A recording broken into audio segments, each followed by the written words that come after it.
Tenía 18 años cuando le grité a mi padre que nunca me había querido. 10 años después, encontré una caja oxidada entre sus pertenencias en el hospital. Dentro había 847 páginas. Cada una era una puñalada directa al corazón, porque en esas páginas estaba escrito cada día de mi vida, cada sacrificio, cada lágrima, cada te quiero que él nunca pudo decir en voz alta. Lo peor no fue descubrir que me equivoqué. Lo peor fue descubrir cuánto tiempo perdimos. Esta es la historia de cómo el silencio de mi padre gritaba más fuerte que cualquier palabra, pero yo no sabía escuchar. Y lo que encontré en la última página de ese cuaderno me destrozó para siempre. Pero comencemos desde el principio. Mateo tenía 18 años cuando decidió que ya no podía más. Su padre, Roberto, era un hombre de 45 años, con manos como lija y una mirada que siempre parecía estar en otra parte.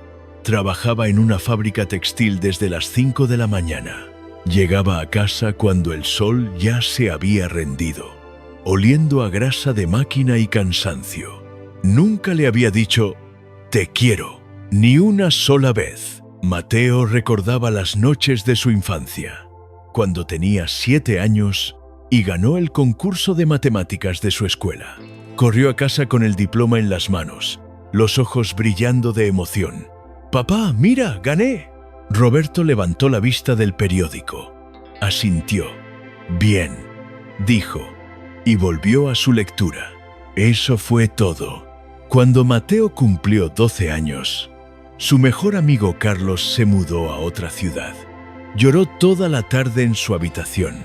Escuchó los pasos de su padre en el pasillo. La puerta se abrió apenas unos centímetros. Roberto se quedó allí, en el umbral, mirándolo. Mateo esperó un abrazo, una palabra, algo. La puerta se cerró suavemente. Mateo aprendió a interpretar ese silencio como indiferencia, como abandono emocional, como prueba de que no importaba lo suficiente. A los 16 años, durante una cena particularmente tensa, Mateo había intentado hablar. «Papá, necesito que me escuches». Roberto masticaba su comida lentamente. «¿Necesitas dinero para algo?» «No era eso, nunca era eso». «Olvídalo», dijo Mateo.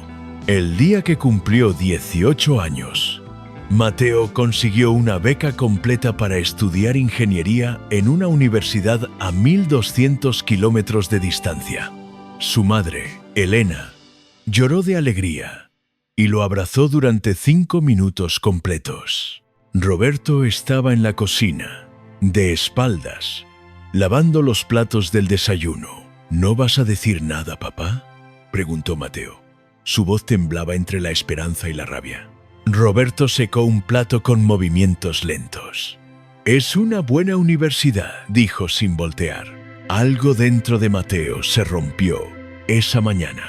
2 semanas después, mientras empacaba sus cosas, la frustración de 18 años explotó. Su maleta estaba abierta sobre la cama. Roberto apareció en la puerta con una caja de zapatos en las manos. «Esto es para ti», dijo. «Para el viaje». Mateo miró la caja. Dinero. Siempre era dinero. Nunca palabras. Nunca abrazos. Nunca presencia real. «¿Sabes qué, papá?». La voz de Mateo salió más dura de lo que pretendía. «Ya no necesito tu dinero. Lo que necesitaba era que me vieras, que me dijeras algo, lo que fuera». Roberto se quedó inmóvil, la caja todavía extendida. «Pasé 18 años esperando que me dijeras que estabas orgulloso, o que me querías, o simplemente que te importaba». Las lágrimas comenzaron a caer por las mejillas de Mateo. «Pero nunca lo hiciste. Nunca. Mateo, nunca me quisiste». El grito resonó en toda la casa. «Admítelo de una vez. Soy solo una obligación para ti. Un gasto más». Roberto bajó la mirada. La caja de zapatos cayó al suelo. Los billetes se desparramaron sobre la alfombra gastada. No dijo nada. Mateo cerró su maleta con rabia. Salió de esa habitación. Salió de esa casa. No miró atrás. Lo que Mateo no sabía, lo que no podía saber, era que en el closet de la habitación principal, en una caja de metal oxidada escondida detrás de abrigos viejos, su padre guardaba un secreto.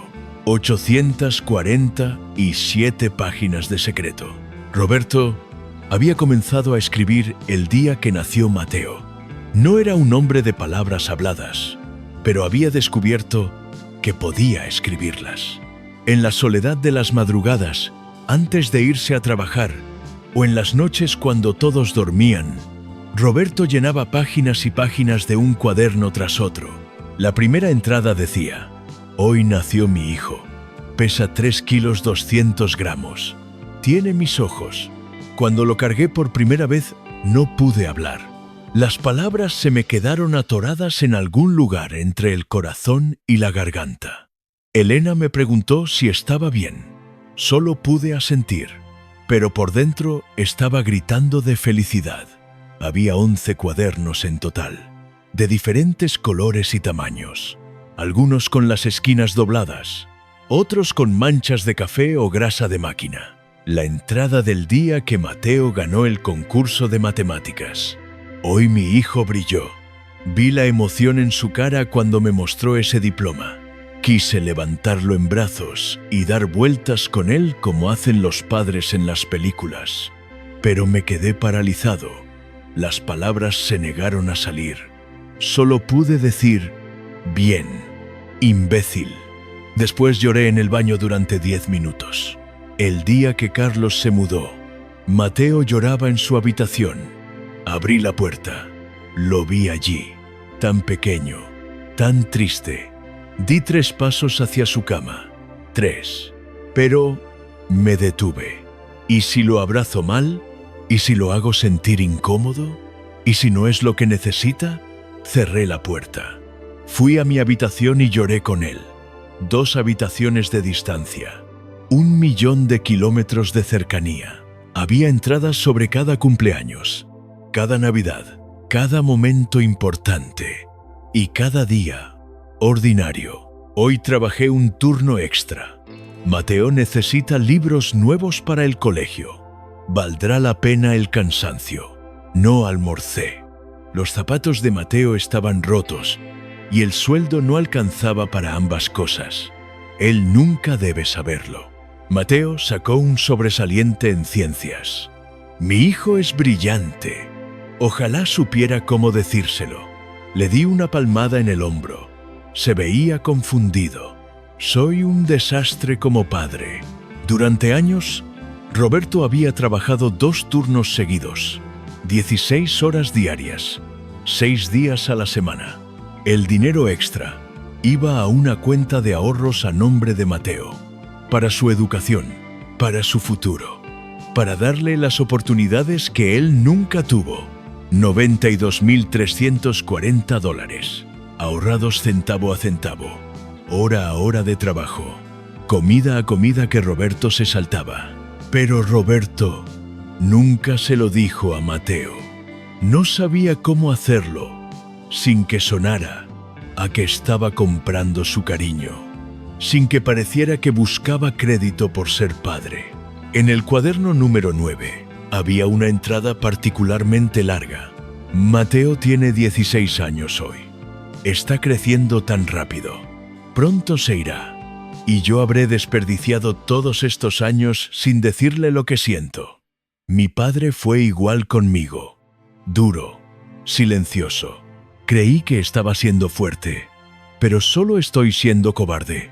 Las palabras existen. Están ahí. Te quiero, hijo. Estoy orgulloso de ti. Eres mi mayor orgullo.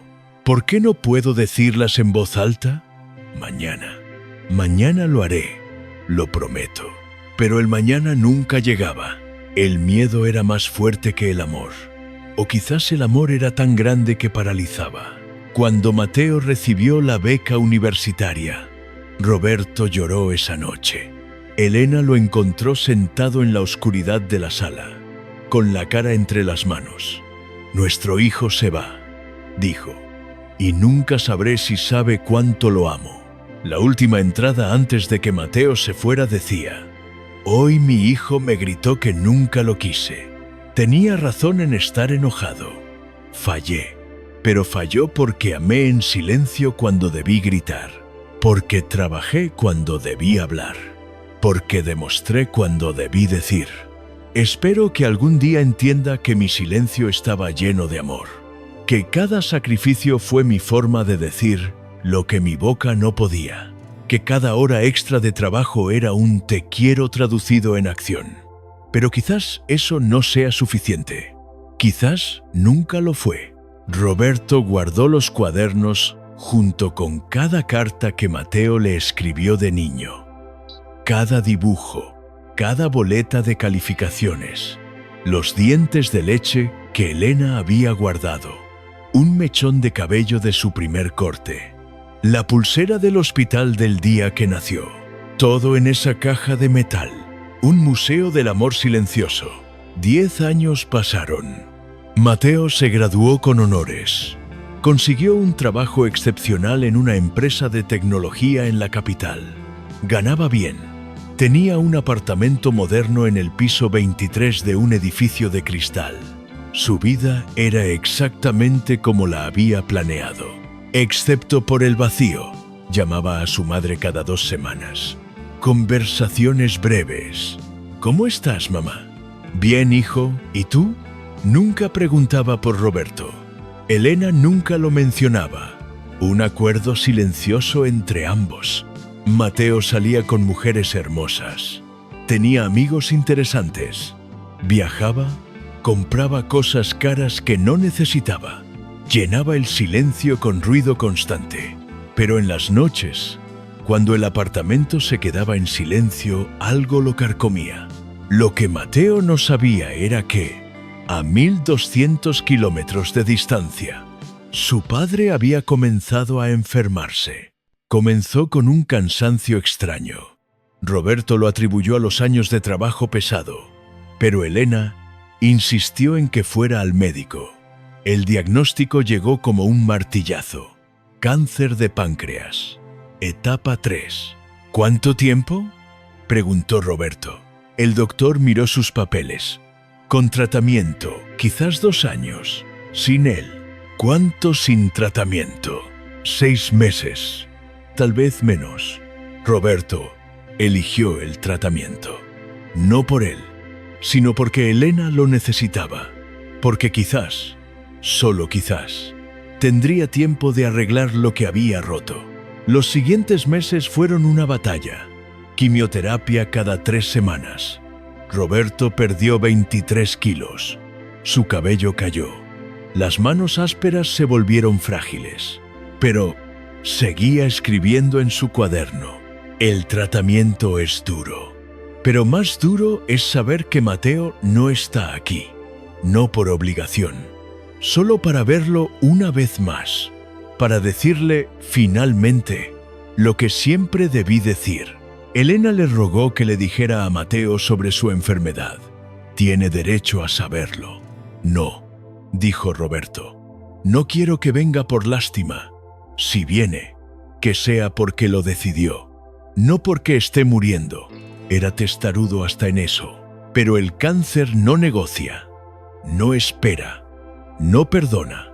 8 meses después del diagnóstico, Roberto colapsó en la cocina. Elena llamó a la ambulancia. Lo llevaron de emergencia al Hospital Central San Rafael. Esa noche, con Roberto conectado a máquinas y tubos, con el constante pitido del monitor cardíaco de fondo, Elena finalmente levantó el teléfono.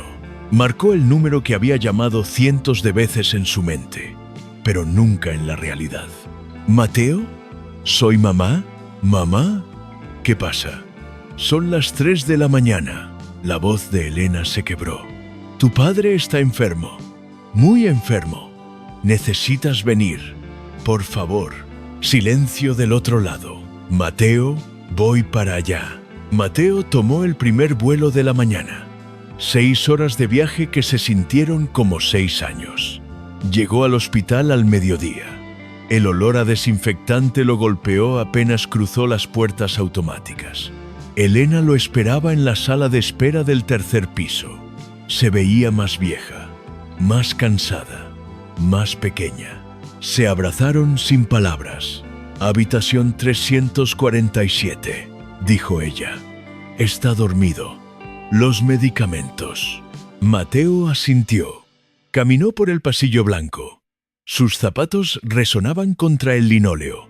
Cada paso era un esfuerzo. La puerta de la habitación estaba entreabierta. Empujó suavemente. Y ahí estaba Roberto, su padre. El hombre que alguna vez pareció invencible, ahora frágil como papel de arroz, conectado a máquinas que respiraban por él, que monitoreaban cada latido, que lo mantenían atado a la vida por hilos invisibles. Mateo se acercó lentamente. Se sentó en la silla junto a la cama. Su padre se veía tan pequeño. Sobre la mesa auxiliar había una bolsa plástica transparente con las pertenencias de Roberto. Un reloj viejo, una billetera gastada, llaves y una caja de metal oxidada. Mateo la reconoció inmediatamente. Era la misma caja donde su padre guardaba documentos importantes. O eso creía. La tomó con manos temblorosas. Era más pesada de lo que esperaba. La abrió y su mundo se detuvo. Cartas. Decenas de cartas. Todas escritas por él cuando tenía 6, 7, 8 años. Querido papá, hoy en la escuela. Dibujos infantiles. Uno de su familia, tomada de las manos. Otro de un superhéroe que decía: mi papá es el más fuerte. Boletines de calificaciones. Todos, incluso los malos. Especialmente los malos. Y los cuadernos. 11 cuadernos. Mateo tomó el primero con manos que no dejaban de temblar. Lo abrió. La primera página estaba fechada 28 años atrás. Hoy nació mi hijo. Mateo comenzó a leer y no pudo parar. Página tras página, año tras año, día tras día de amor documentado, de sacrificios silenciosos, de palabras que nunca fueron dichas, pero sí escritas. Las lágrimas comenzaron en la página 15. En la 30 estaba sollozando. En la 100 había caído de rodillas junto a la cama. Hoy mi hijo dio sus primeros pasos. Le compré zapatos nuevos con el dinero del almuerzo. Trabajé doble turno para su graduación. No sé decirle que lo amo. Cada entrada era una puñalada. No de dolor, sino de claridad brutal. Su padre no había sido indiferente. Había sido aterrado. No había sido frío. Había estado congelado por el miedo de hacerlo mal. Mateo llegó a la última entrada. La letra era más temblorosa. Estaba fechada 3 días atrás. El dolor es insoportable hoy. Pero más insoportable es saber que nunca le dije a Mateo lo que necesitaba oír. Fui un cobarde. Si pudiera volver atrás, gritaría mi amor desde las azoteas. Pero ya es tarde. Solo espero que algún día, de alguna manera, entienda que mi silencio estaba lleno de amor. Que cada sacrificio fue mi forma de decir lo que mi boca no podía. Hijo, si lees esto algún día, perdóname. Y sepas que fuiste lo mejor que me pasó en la vida. Mateo cerró el cuaderno, se levantó, tomó la mano de su padre. Esa mano áspera, trabajadora, que había construido toda una vida en silencio. Papá, susurró. La voz se le quebró. Papá, despierta, por favor. Los ojos de Roberto se abrieron lentamente. Tardó unos segundos en enfocar. Cuando vio a Mateo, algo brilló en su mirada. Sorpresa, alegría, miedo. Mateo, lo leí todo, papá. Las lágrimas caían sin control. Leí cada palabra, cada entrada. cada día de tu vida. Roberto apretó su mano con la poca fuerza que le quedaba. Lo entendí, papá. Por fin lo entendí. Mateo se inclinó y por primera vez en 28 años abrazó a su padre. Siempre me quisiste. Siempre estuviste ahí. Solo que yo no sabía leer tu idioma. Roberto dejó escapar un sollozo. Sus hombros temblaban. Perdóname, logró decir. No. Mateo apretó el abrazo. Perdóname tú, por los 10 años, por no entender, por gritarte, por irme. Se quedaron así, padre e hijo, abrazados, finalmente conectados. No necesitaban más palabras, porque las palabras, al final, habían estado allí todo el tiempo, solo en otro lenguaje. Roberto vivió 3 meses más. 3 meses en los que Mateo no se separó de su lado. Dejó su trabajo, dejó su apartamento en la capital, volvió a casa. Cada mañana le leía a su padre libros, noticias, cualquier cosa, porque ahora entendía que la presencia era más importante que las palabras. Cada tarde le contaba sobre su vida, los 10 años perdidos, y Roberto escuchaba. Sus ojos brillaban con cada historia. Cada noche, antes de dormir, Mateo le decía: «Te quiero, papá». Y Roberto, con una sonrisa que no se borraba, respondía: «Lo sé, hijo. Siempre lo supe». En la última semana, Roberto escribió una carta final. Elena tuvo que ayudarlo, porque sus manos ya no respondían bien. La guardó en un sobre amarillo. Para Mateo. Cuando yo ya no esté. Murió un martes por la tarde, pacíficamente, con Mateo sosteniendo su mano derecha y Elena la izquierda. Sus últimas palabras fueron: «Gracias por volver». El funeral fue simple, pero estaba lleno. Compañeros de trabajo, vecinos, personas que Roberto había ayudado silenciosamente durante años. Mateo no sabía que su padre le había pagado los estudios a 3 niños del barrio, que había donado dinero anónimamente al comedor comunitario, que había sido el mentor silencioso de jóvenes en problemas. Su padre había ayudado en silencio, había amado en silencio, había vivido en silencio, pero su impacto resonaba fuerte. Después del funeral, Mateo abrió el sobre amarillo. La carta decía: «Hijo mío, si estás leyendo esto, significa que finalmente encontré paz. No tengas pena por mí. Tuve una buena vida. Tuve a tu madre. Te tuve a ti. Quiero que sepas algo importante. El amor se expresa de 1000 maneras diferentes. Yo elegí la más difícil, el silencio activo. No fue correcto, pero fue lo único que supe hacer. He dejado algo para ti. No es mucho, pero es cada hora extra que trabajé pensando en tu futuro. Son $92,340. Úsalos como quieras. Pero mi último deseo es que uses al menos una parte para ayudar a otros como yo traté de ayudarte. En silencio, sin esperar nada a cambio. Y una última cosa. Cuando tengas hijos, háblales. Diles lo que sientes. No cometas mis errores. Las palabras existen para ser dichas, no solo escritas. Te amé desde el día que naciste hasta el día que morí. Y si hay algo después de esto, seguiré amándote desde donde esté. Tu padre, Roberto». Mateo dobló la carta con cuidado. Sabía exactamente qué hacer. 6 meses después, en el terreno que alguna vez había sido un lote baldío en el barrio donde creció, Mateo inauguró algo especial. Centro Comunitario Roberto Silva, un lugar donde niños de familias de bajos recursos recibían clases gratuitas, donde padres aprendían a comunicarse con sus hijos, donde las palabras no dichas encontraban voz.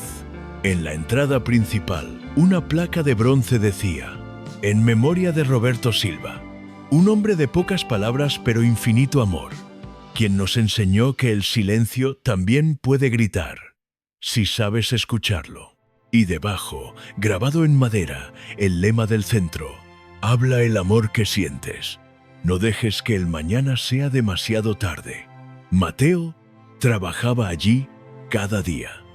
Y cada noche, antes de cerrar, se sentaba en la oficina y escribía en su propio cuaderno, continuando el legado de su padre, pero esta vez con palabras también habladas. Y recuerda, suscríbete si crees que el amor no siempre viene en palabras, sino en sacrificios que nunca vemos. Dale like si alguna vez juzgaste a alguien sin conocer su historia completa. ¿Cuántos seremos los que aún creemos que es mejor demostrar tarde que nunca? ¿Cuántos hemos perdido tiempo valioso por orgullo o por miedo a hablar?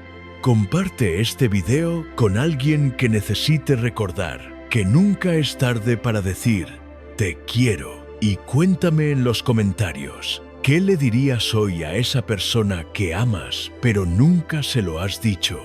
¿A quién necesitas abrazar antes de que sea demasiado tarde?